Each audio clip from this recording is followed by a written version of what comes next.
I remember doing this funeral for a man who was in his late 20s, really respectable guy, very good business, and he gave me, the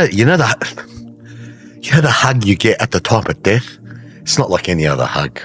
They don't let you go. Yeah. They gel in you and they grab you, and your ribs seem to fit into them. Like it's something that you can't explain. It's not like a hug of a mother or a wife or a child. It's a hug from the heart. And this man, after I buried his 3 kids and his wife, he hugged me at the cemetery right near the grave, the dirt. And he wouldn't let go. And a hug will last 3, 4, 5 seconds, but he wouldn't let go.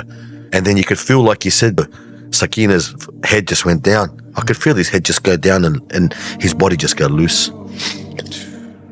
I finally got him loose. And, subhanAllah, he said to me, Ahmed, 24 hours ago, my house was a home. I would come from work and trip over toys and smell the cooking and kids crying and, 3 kids under the age of 5. Wow. Oh, man. He goes, and that morning I got up.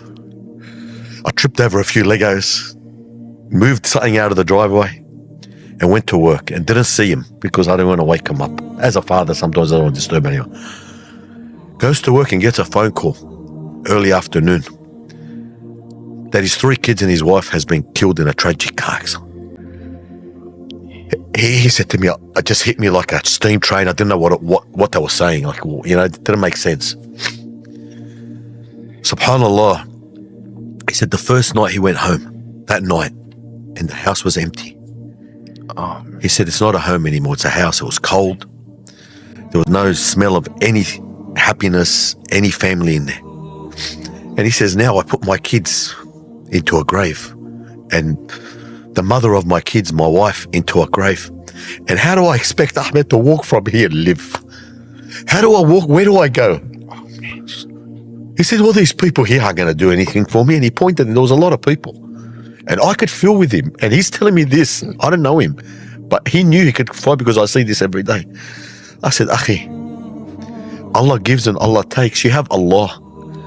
Allah subhanahu wa ta'ala is the ever willing, ever living, ever everything. Do not despair. What words can you give a man who's broken down like this? And as he's talking to me, I'm looking at 3 mounds of dirt and the bigger mound being the mother. And I said, Ya Allah, don't ever test me with a test I can't handle. And to this day, I stay in contact with him. And you are never the same again, Sheikh. Now, this is an example of how quick your life can change. How quick a calamity comes to us in a day. Yet we live our lives thinking we're here forever. And I never forget his story and I never forget him. And to this day, he spends every single day at the cemetery. He comes from work and sits at the cemetery. He's got a permanent residence. I've seen him even wash his car at the cemetery and clean his car sitting there. And he says to me, Ahmed, the best thing that happened to me is that I can now know what life is really about. He said, when I see a janazah come, I know the times now.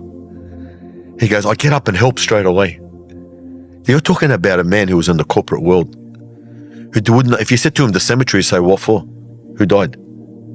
Now I call him min ahl al-qubur, from the people of the cemetery. Yeah. So sometimes we don't look at, what the blessing of something that is so sad. And death, unfortunately, Sheikh, as harsh, as hard as it seems, we have to accept it. And for a believer, it's a prize.